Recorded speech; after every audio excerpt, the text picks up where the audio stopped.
Locations हैं, देख लेना।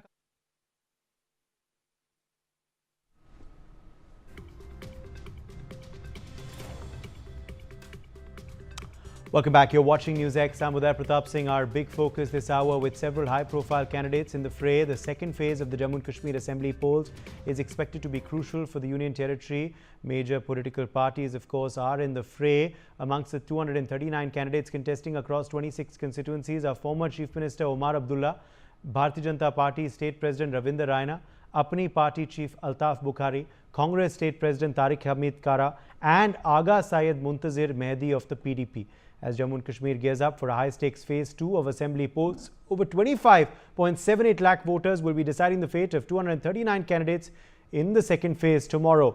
The second phase will cover 26 constituencies spread across 6 Jammu and Kashmir districts. The first phase of the election had, of course, covered 24. This is, remember, the first election in J&K since the abrogation of Article 370 of the Constitution. Well, the first phase had witnessed a 60% vote turnout, the highest in the past 7 assembly polls.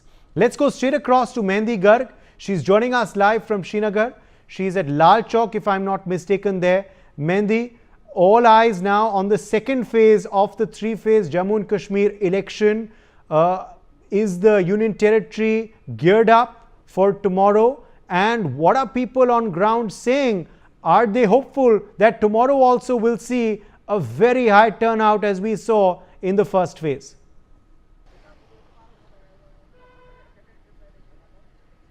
Well, Uday, right now I am in Srinagar, and this location is the iconic place, the Dal Lake. You can see the scenic beauty here, and we are joined with a lot of people right now. Some of the locals are here, some tourists are also here, and we'll talk to them and we'll try to know how much excitement is there in the locals and also the tourists. सबसे पहले sir आपसे बात करते हैं, आप यहाँ के local हैं, आप कहाँ रहते हैं? जी मैं लाल चौक रहता हूँ, बसंत बाग में रहता हूँ मैं। तो 10 साल बाद चुनाव हो रहे हैं, कल दूसरा फेज है, किस तरीके से देख रहे हैं? उत्साह है, क्या सोच रहे हैं, क्या सोच के मतदान करने जाएंगे? एक्चुअली बात यह है कि इतने सालों के बाद यहाँ पे मतदान हो रहा है, तो इसमें यह है कि हमें बहुत एक्साइटमेंट है, बहुत, क्योंकि पिछले कुछ सालों से यहाँ पे हालात भी ख़राब थी। अब कुछ 2-4 साल हो गए, हालात भी बहुत अच्छे हो गए, टूरिस्ट भी माशाल्लाह यहाँ पे आ रहे हैं, तो हालात बहुत अच्छे हो रहे हैं। तो इस वजह से यहाँ पे अगर हुकूमत होगी, वो आगे जाके हमारी बात आगे सेंटर तक पहुँचा सकती है, चाहे जिसकी भी हुकूमत आए। हम इसलिए वोट करना चाहते हैं कि हुकूमत आ जाए यहाँ पे। लेकिन आपकी बातें क्या हैं, मुद्दे क्या हैं, श्रीनगर के मुद्दे क्या? देखिए, हमारे यहाँ पे ये जो यूथ हैं, यूथ थोड़ा सा ख़राब हो गया है, जो कि ड्रग्स में मुब्तला हो गया है। वो हम चाहते हैं कि गवर्नमेंट से हम अपील करते हैं कि उनको थोड़ा ये स्ट्रिक्टनेस किया जाए और उनके ऊपर थोड़ी लगाम कसी जाए ताकि वो सुधर जाए। और दूसरा मतलब ये है कि बेरोज़गारी है, और ये तीसरा यहाँ पे मीटर इंस्टॉल किया हुआ है। वो मीटर हम बोलते हैं कि जो पावर का मीटर है वो नीचे उतारा जाए। हमारे यहाँ पे मंथली इनकम मतलब इनकम उतनी है नहीं, क्योंकि यहाँ पे सीज़न में आपको पता है सीज़न में काम रहता है और 6 महीने यहाँ पे बैठा जाता है कि अब सर्दियाँ आती है। तो ये जो 6 महीने हैं, तो इन 6 महीनों में हम मतलब जो सर्दियों के 6 महीने उनमें अफोर्ड नहीं कर पाते हम बिजली बिल, जैसे कि 4000 5000। सबसे बड़े मुद्दे हैं यहाँ पे। So Uday, these are the 3 issues that were spoken by one of the locals here. One is the drug in the youth, and also the unemployment is also a big issue right now here. We are joined by some tourists also. Sir, क्या आप पहले यहाँ पर आए हैं श्रीनगर में? मैं 97 में मैं जब श्रीनगर कटा था, तब इस जगह का हालत बहुत ख़राब था। शाम को 6 बजे के बाद कोई भी पब्लिक बाहर नहीं निकलना था। उस टाइम निकालते, कोई भी निकालेगा तो वहाँ फौज जो है उससे अपना बंदूक से जो है जो हादसा करना है, जो कुछ करना है, वो अपना आप कर देगा, किसी का बाहर नहीं निकलने देता था। अभी उससे बाद इतने साल बाद अब यहाँ पर आप पहुँचे, किस तरीके के बदलाव देख रहे हैं? या फिर 10 साल बाद अब चुनाव होने वाले हैं, तो किस तरीके के जो चेंजेस है वो एक्सपेक्ट कर रहे हैं? अभी का तो बहुत चेंज है, उससे पहले से जो है बहुत चेंज है। अभी ये जो इस टाइम जो है अभी तो खुलेआम पब्लिक रात को 10 बजे तक घूम रहा है, कोई ये नहीं है, कोई हड़ताल नहीं, कोई कुछ नहीं है। 2010 में जब मैं आया था उस टाइम भी मैं देखा था, तो उस टाइम पत्थरबाज वगैरह सब कुछ होता था, कर्फ्यू जारी, जो रोड ब्लॉक, जो सब कुछ होता था। मैं इंडियन आर्मी में नौकरी करता था उस टाइम। हाँ, अभी तो मैं फ़िलहाल रिटायरमेंट है, अभी मैं घूमने के लिए आया। अभी तो बहुत अच्छा है, रोड क्लियर है, रात को 10 बजे तक खुला है, खुलेआम पब्लिक घूम रहा है, सब कुछ है। Bilkul. So this is the voice of one of the tourists who said that there are big changes that has happened in the Srinagar, and right now you can see that how we are surrounded with a lot of people right now, and we'll also try to talk with some other people that how do they think about these elections. Sir, आप लोग अगर सोचे कि किस तरीके से आप देख रहे हैं 10 साल बाद श्रीनगर में जम्मू कश्मीर में चुनाव हो रहे हैं। हमें तो पहले बार आया है, वो मालूम नहीं। आप पहली बार आए हैं, तो पहली बार आके किस तरीके से आपको श्रीनगर का माहौल लग रहा है? सेफ फील कर रहे हैं? अच्छा लग रहा है? सड़कों का क्या हाल है? बहुत अच्छा लगता है, सड़क बढ़िया है, घूमने से अच्छा लगेगा। So a positive review is also being given by one of the tourists here and one of the locals also. They joins us here. Sir, क्या मुद्दे हैं श्रीनगर की अगर हम बात करें, क्योंकि फिलहाल हम डल लेक के सामने खड़े हैं, श्रीनगर में खड़े हैं, कैपिटल है जम्मू कश्मीर की। सबसे बड़े मुद्दे क्या हैं? आप यूथ का एक चेहरा भी है। सबसे बड़ा मुद्दा जो जम्मू कश्मीर का वो अनएम्प्लॉयमेंट। इंडिया में हम टॉप हैं, 28 है। 2014 में जब हमने लास्ट टाइम यहाँ पे इलेक्शन हुआ था तब हम 8-10 के पास थे, और 10 साल में यही घटा है कि हम 28% पे पहुँचे हैं। ड्रग्स में हम नंबर 1 है, अनएम्प्लॉयमेंट में हम नंबर 1 है। हमारी एप्पल इंडस्ट्री पूरी तबाह कर दी इन्होंने पिछले लास्ट ईयर। हमारे ट्रक हाईवे पे इन्होंने रोक के रखे, हमारी एप्पल इंडस्ट्री तबाह। एक चीज़ जो है पॉजिटिव है वो हुआ टूरिज़्म बूस्ट हुआ है, बाकी कुछ भी नहीं हुआ। अनएम्प्लॉयमेंट वहीं की वहीं है, ड्रग्स पीक पे हैं, उसके बाद रोज़गार तो बिल्कुल भी जम्मू कश्मीर में नहीं है। एक ही टूरिस्ट इंडस्ट्री है, इसमें इम्प्रूवमेंट हुई। बाकी तो अब 10 साल बाद चुनाव हो रहे हैं, आगे सरकार से क्या उम्मीद रखेंगे कि किस तरीके से बदलाव यहाँ पर ज़रूरी है? 10 साल के बाद जो चुनाव हो रहे हैं ये तो डेमोक्रेसी का जनाजा है। इन्होंने हमें 5 साल बगैर रिप्रेजेंटेटिव के रखा, हमारे पास कोई सरकार नहीं थी, हमारी कोई बात सुनने वाला नहीं था। ये तो 10 साल के बाद अब हम उम्मीद कर सकते हैं कि अच्छा ही कुछ हो हमारे लिए, वरना हमें 2014 से लेकर आज तक हमारे साथ जुल्म ही होता रहा है। So this is one of the big thing that has been said by one of the locals. Sir, आपसे भी बात करेंगे। आप यहाँ पर कहाँ रहते हैं? आप लोकल हैं यहाँ के? जी यहीं पर रहता हूँ। 10 साल बाद चुनाव हो रहे हैं, क्या आप मतदान कर चुके हैं या करने वाले हैं? देखिए मैडम, चुनाव के बारे में अगर सोचेंगे यहाँ पर अभी बहुत ज़्यादा बेरोज़गारी है। हमारे नौजवान PhD करके अभी बैठे हैं, अभी टूरिस्ट गाड़ी चला रहे हैं, ये कोई इंसाफ नहीं है। इस बार भी उम्मीद नहीं कर सकते किसी भरोसे पे भी, गलत बात है। तो आप यहाँ पर कोई बिजनेस का काम करते हैं? रिवाई करते हैं। तो अगर बिजनेस की बात की जाए तो श्रीनगर में क्या हालात है बिजनेस के तौर? मैम आप खुद ही देखेंगे, आप लोकल से भी बात करेंगे, यहाँ पर भी बिजनेस भी उतना नहीं है। मैं भी पढ़ा लिखा हूँ, मैं भी डिलीवरी बॉय करता हूँ, 8,000 मेरी सैलरी है महीने की। क्या फ़ायदा? मैंने देखिए मेरे बाप ने मेरे को 5 लाख 10 लाख पढ़ाई पे लगाए, फिर मैं 8,000 की जॉब कर रहा हूँ। फ़ायदा ऐसा पढ़ाई का क्या है? अभी मतलब जो नेशनल है उस पर भी भरोसा हम नहीं कर सकते, बहुत धोखा हमने खाया है। उम्मीद क्या है? क्या एक मैसेज देना चाहेंगे, चाहे वो सरकार हो और आगे आने वाली जो भी सरकार आती है जम्मू कश्मीर में? क्या उम्मीदें हैं, क्या मैसेज है, क्या अपील है? जो भी अब सरकार आएगी उनसे यही उम्मीद है कि हमारी बेरोज़गारी का हल करे और जम्मू कश्मीर में अमन रहना चाहिए। बस वही दिलकार है बस।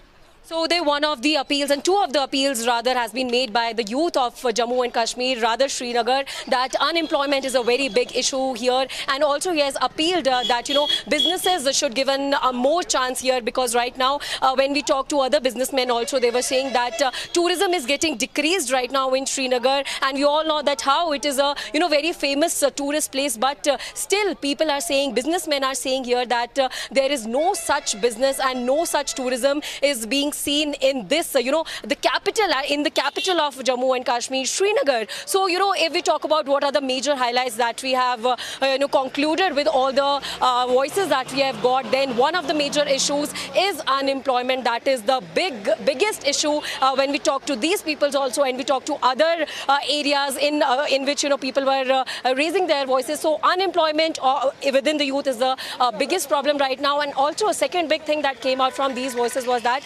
there is a problem of drug use in the youth, and third problem about the electricity thing also. So yes, right now people are not very happy, but still they are hoping that big changes might happen in Srinagar, in Jammu and Kashmir, and they are appealing from the government who will win the elections. They should keep a focus on this state more importantly, and do good things and do changes in this area also. Sir, आपसे भी बात करते हैं। क्या लग रहा है 10 साल बाद चुनाव हो रहे हैं, क्या मुद्दों को लेकर आप भी मतदान करने जाएंगे? जी हमारे ये मसले हैं कि जब से 370 यहाँ पर हमारा स्पेशल स्टेटस छीना गया तो हमारे हाथ में वो सब नहीं रहा जो कि था, और हमारे इसमें हमारे बहुत से साइड से हमारे शिकंजे हम पर कसे जा रहे हैं। तो ये बात कोई आपको ऐसे लाइव में बताएगा नहीं। तो मसला ये है हमारे कि हम पर हर साइड से शिकंजे कसे जा रहे हैं। जैसे कि हमारे बिजली में मीटर्स लगाए जा रहे हैं, बिलो पॉवर्टी वाले लोग हैं उन पर शिकंजे कसे जा रहे हैं। हर कोई हाथ में उंगलियां 5 ये सेम नहीं है, वो नहीं देखा जा रहा है। हर पर सेम एक लेवल का उस पर शिकंजा कसा जा रहा है, हर एक पर एक दबाव है। और जो यहाँ पर हमारा क्या है कि कारोबार बिल्कुल अभी मान लीजिए डाउन लेवल पर चल रहा है, बिल्कुल हम ख़त्म है उस हिसाब से। तो एक अपील, एक उम्मीद, क्या उम्मीद लेके वोट करने जाएंगे, मतदान करने जाएंगे, क्योंकि 10 साल बाद आपको मौका मिल रहा है अपने दम पे या अपने इच्छा से अपना कैंडिडेट चुनने के लिए, अपनी सरकार चुनने के लिए? हमारे कश्मीर के लिए पहले ही मतलब हमारे लिए खुशी की बात है कि हमारा अपना यहाँ का बंदा आ रहा है, क्योंकि ज़रूरी ये है कि वो अपने कश्मीर के लिए वैसे ही हमारे साथ, हमारी ये आशा है कि वो हमारे लिए बेहतर सोचेंगे, बेहतर करेंगे। बस इससे ज़्यादा हम और कुछ नहीं कह पाएंगे। So there is a hope of the betterment in Srinagar. This is the iconic place and people are raising their voices. Sir, आप क्या कहना चाहेंगे? 10 साल बाद चुनाव है, क्या मुद्दे हैं, कहाँ के रहने वाले हैं आप? मैं यहीं का लोकल हूँ और सबसे पहले तो मैं ये बात कहूँगा कि हमें जो स्टेटहुड है वो वापस चाहिए, जिसके हमें बहुत ज़्यादा नीड है। और आर्टिकल 370 और 35A जो हमारा बेसिक राइट है वो हमसे छीना गया है इलीगली तौर पे, तो वो हमें वापस दिया जाए। और यहाँ पे जो अनएम्प्लॉयमेंट है वो रेट बिल्कुल डिक्रीज़ हो चुका है, उसको इंक्रीज़ किया जाए, उसको बढ़ाया जाए, क्योंकि यूथ इस टाइम बहुत ही स्ट्रेस से गुजर रहा है। यूथ इस टाइम जो जितना भी यहाँ का लोकल यूथ है सुसाइड अटेम्प्ट्स कर रहे हैं, क्योंकि जॉब्स तो है नहीं यहाँ पे कुछ भी नहीं है यूथ के लिए, जो सीधी बात है। जनरल बात मैं करूँगा, यहाँ के यूथ के लिए कुछ भी नहीं है ना यहाँ पे कोई ऐसी डेवलपमेंट की गई है जिससे यूथ अपना कोई बिजनेस बिल्ड कर सके, सेटअप कर सके। यहाँ ऐसा कुछ भी नहीं है। Okay. Yes, Uday. So these were the voices from the Dal Lake, from the hotspot area of Srinagar, because tomorrow the second phase will happen where the maximum seats from the Srinagar will go into elections, and it will be very interesting to see that how the second phase will go, because in the first phase we all saw there that how there was a big voter turnout, and it will be interesting to see that how the second phase will go. Yes, Uday. We've spoken so much about politics, but I think we have to do justice to the place also where you're standing. The picture is Dal Lake. So just request your video journalist to pan and talk us through the beautiful location you're standing. Yes, Uday, because right now we are at the Dal Lake and this is the most beautiful and the scenic view that one can see, because if we talk about Kashmir, then it has been said that it is the paradise on earth, and truly, Uday, the camera cannot picture the beauty this Dal Lake has, because the temperature, the environment, all these things are very beautiful right now here, and you can see that how shikaras are there in the Dal Lake, and they are traveling from one place to another, from one point to another. And if we talk about the houseboats that are seeing in the visuals also, then behind those houseboats there are shikara markets and also some of the restaurants, hotels where people can come, and the tourists are mostly going there. And if we talk about the specific time of the year, the November, December or January year, this Dal Lake gets completely frozen up, and right now the beauty is very much evident right now. Yes, it's very visible. But let's come back now to the talk of politics, which of course is currently existing in J&K, because the Union Territory is witnessing its first elections after that historic step of abrogation of 370 and 35A. Let's go to Ajay Jandial. He's standing at Nowshera. Ajay, it was of course a historic first phase, very, very high turnout. It's beaten previous records of assembly polls for many, many years. We hope that will happen tomorrow as well. Take us to what the mood on the ground is the evening before polling. Yes, Uday, and especially Rajouri and Poonch district, we have seen that how terror-related activities has taken place, and definitely a challenging situation for the forces, because they have to ensure that things will go peacefully here, and especially as far as the election is concerned, because after 10 years, people will come out and they will cast their vote for the assembly of the Jammu and Kashmir, and definitely they have to choose a person who can help them to develop their area. So that is the major issue. And when we talk about tomorrow's second phase of the election, 26 seats will go for the poll tomorrow on 25th at 7 in the morning, and till 6 the polling will continue. And definitely the authorities, they have ensured that those who are living in far-flung area, they'll be able to cast their vote. They have provided the home vote casting system to the people, those who are elderly and they are not able to move out of their house. So that's why these things has been ensured by the authorities. As far as the security is concerned, adequate security measures are put in place. One encounter is still continuing over there in the Riyasi district, where a number of terrorists, they are basically hiding in the forest area, and Riyasi also has to go for the polling tomorrow. So forces, they are ensuring that these terrorists will be neutralized as soon as possible. And other than that, adequate security measures put in place in the Riyasi and Chashana area where this encounter is continuing. Let's speak to the people over here with us, those who those who have to choose a person who can develop their area. ये बताइए कि किस तरह की आप सोच रहे हैं कि वोट डालेंगे, किस तरह का कैंडिडेट नुमाइंदा आपको चाहिए. So what is in your mind? Sir, सुरक्षा इस वक्त हमारे लिए सबसे बड़ा मुद्दा है, और जो आप देखें पिछले पास्ट कुछ ईयर्स में सुरक्षा जो है वो हमें प्रॉपर मिली है. वो किस कारण हो पाया? 370 के कारण. जब तक 370 थी तब तक हमें जो था वो आप देखते हैं टेररिस्ट अटैक होते हैं, उनको कैसे मतलब कि बचाया जाता है, जो उस वक्त की गवर्नमेंट थी. पर 370 के बाद अगर आप देखें तो इस बार आप देखें कि फर्स्ट फेज़ की जो वोटिंग है वो टर्नओवर कितना हुआ, 70% से ऊपर गया है वो. तो ये साफ बताता है कि कैसे जो है हम लोग अभी सुरक्षा को पहला मुद्दा मानते हैं. बाकी डेवलपमेंट आप देखें तो डेवलपमेंट जो है वो चल भी रही है, और जो कमियां पेशी हैं वो पूरी की जाएंगी. पर सुरक्षा हमारे लिए, जम्मू के लोगों के लिए सबसे बड़ा जो मुद्दा है. और आप देखेंगे जैसे अभी आपने बताया कि एनकाउंटर चल रहा है, देखिए कैसे जीरो टॉलरेंस जो गवर्नमेंट की है टेररिस्ट के अगेंस्ट, वो कैसे उस पर उन्होंने अपना वो लागू किया हो, और किस प्रकार वो जो है टेररिस्ट का यहाँ से नामो निशान मिटा रहे हैं. जिस तरीके से लगातार वोटिंग बढ़ी है, 61% वोटिंग जो है वो ही है पहले के चरण में, क्या लग रहा है इस बार भी मूड लोगों का वैसा रहेगा, लोग बाहर निकलेंगे? क्योंकि इस बार तो 10 साल के बाद चुनाव आ रहे हैं, इस बार तो लोग एक बढ़ चढ़ कर लेंगे हिस्सा. मैं तो चाहता हूँ सब लोग घर से बाहर निकलें और अपने जिसको भी आप मर्जी से अपनी वोट डालें और उसको विजय करिए. मैं आपसे नाम नहीं पूछूंगा किस पार्टी का या किस नुमाइंदा का, मगर क्या लगता है इश्यूज क्या हैं, मुद्दे क्या हैं जिसे लेकर आप वोट डालने जाएंगे, लोग अपना नुमाइंदा चुनेंगे? इशू तो यही है कि जो भी मिलिटेंट अटैक हो रहे हैं उस पर नकेल कसी जाए और जल्दी से जल्दी उस पर एक्शन लिया. और हमारी सेंट्रल गवर्नमेंट इस पर कार्रवाई कर भी रही है, और पहले से काफ़ी फ़र्क पड़ा हुआ है. हमारे जम्मू में काफ़ी बेहतर हालात हुए हैं. लगता है लोगों को 370 एक मुद्दा है, अभी भी 370 वापस आनी चाहिए. कई सियासी पार्टियां ऐसा भी कह रही हैं, वो भी मुद्दा है. उसके लिए वो तो गवर्नमेंट ही सोचेगी, इसके लिए हमारी भलाई के लिए सोचेगी. वो जैसे उनको अच्छा लगता है वो वही करेगी. आपको लगता है कि 370 मुद्दा है, 370 वापस आनी चाहिए? कुछ ऐसे भी लोग हैं, नेता हैं जो ये कह रहे हैं यहाँ चली गई है तो ठीक है. सर 370 वापस आया, सबसे पहले जो सुरक्षा है, जो सिक्योरिटी है, उस पर एक बहुत बड़ी सेंध लगेगी. और दूसरा जो महिलाओं को जो जम्मू कश्मीर से बाहर शादी करती थी उनका सारा हक वापस ये ले लेंगे. और जो वाल्मीकि समाज है उनको जो आज 370 टूटने से अपना हक मिला है, तो ये कैसे सर ये 370 लाएंगे? तो क्या ये इन लोगों से धोखा करना चाहते हैं?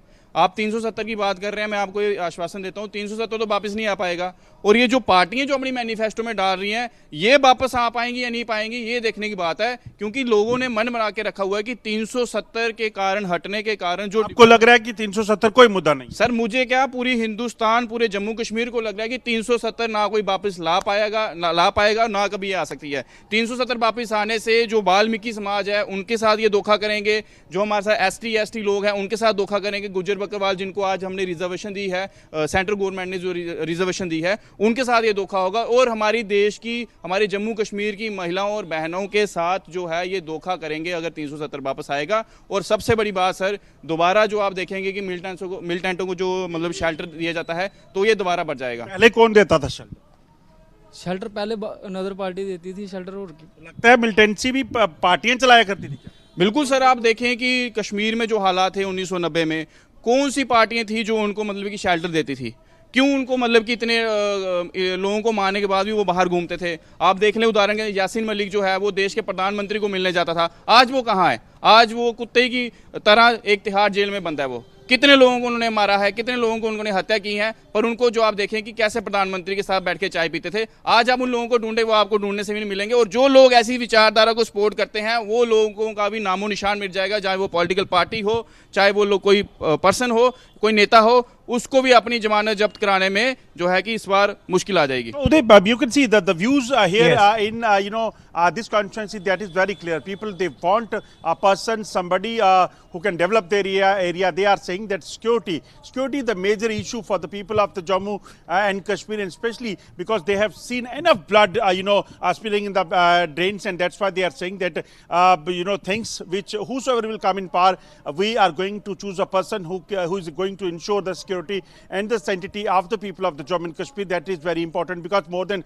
40,000 people have lost their life because of the terrorism in the Jammu and Kashmir in past many years. And if somebody is going to cast their vote, the first thing will come in their mind and should come in their mind that security of the Jammu and Kashmir, development of the Jammu and Kashmir. All right, let me in fact quickly also now bring in Ashik Mir. Ashik Mir is joining us live from Srinagar. Ashik, we are seeing how the length and breadth of J&K is gearing up for the second phase tomorrow. 26 constituencies will be voting today. What is the mood on ground, Ashik? What are you picking up?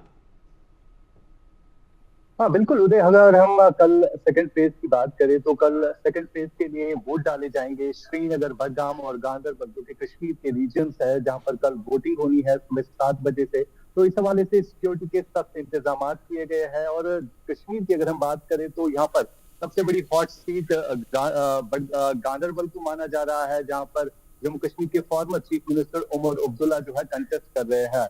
आपको मैं ये भी बताना चाहूंगा कि national conference का ये अगर हम कहें तो नेशनल कॉन्फ्रेंस से इस सीट पर काफी बार जीत कर भी दिखाया है। सबसे पहले 1977 में शेख मोहम्मद अब्दुल्ला ने जो है इस सीट से इलेक्शन जीता। उसके बाद जम्मू कश्मीर के former chief minister Farooq Abdullah ने भी 3 बार इस कॉन्स्टिट्यूएंसी से जो है जीत दर्ज की। और 2008 की अगर हम बात करें तो 2008 में भी उमर अब्दुल्ला ने इस सीट से जीत दर्ज की थी। 2014 की बात करें तो 14 में भी नेशनल कॉन्फ्रेंस के नाम पे ये सीट हुई है। यानी तमाम तर नजरें जो है कल गांधरबल पर लगी रहेगी, क्योंकि गांधरबल में उमर अब्दुल्ला के मुकाबले में AIC के भी एक कैंडिडेट है और साथ साथ जेल में बंद सरजान बरकाती भी जो है इस गांधरबल कॉन्स्टिट्यूएंसी से इलेक्शन लड़ने जा रहे हैं। यानी कल का दिन जो है काफी अहम माना जाएगा, क्योंकि कल श्रीनगर, बडगाम और गांधरबल में वोटिंग होनी है और इस हवाले से तमाम तर तैयारियां मुकम्मल की गई है। उदय बिल्कुल आशिक मीर, मेहंदी गर्ग और अजय जांडियाल, आप तीनों का मैं शुक्रिया अदा करता हूं हमारे संग जुड़ने के लिए। And all the very best for polling coverage tomorrow. We'll of course be beginning our coverage at 7 a.m. tomorrow and going all the way till the evening, as we of course will get all the latest ground reports on what issues matter for the voters across these constituencies and interviews of the candidates and other leaders from across different parties in Jammu and Kashmir. So stay tuned for that, of course, through the day tomorrow. But for the time being, it's a quick break.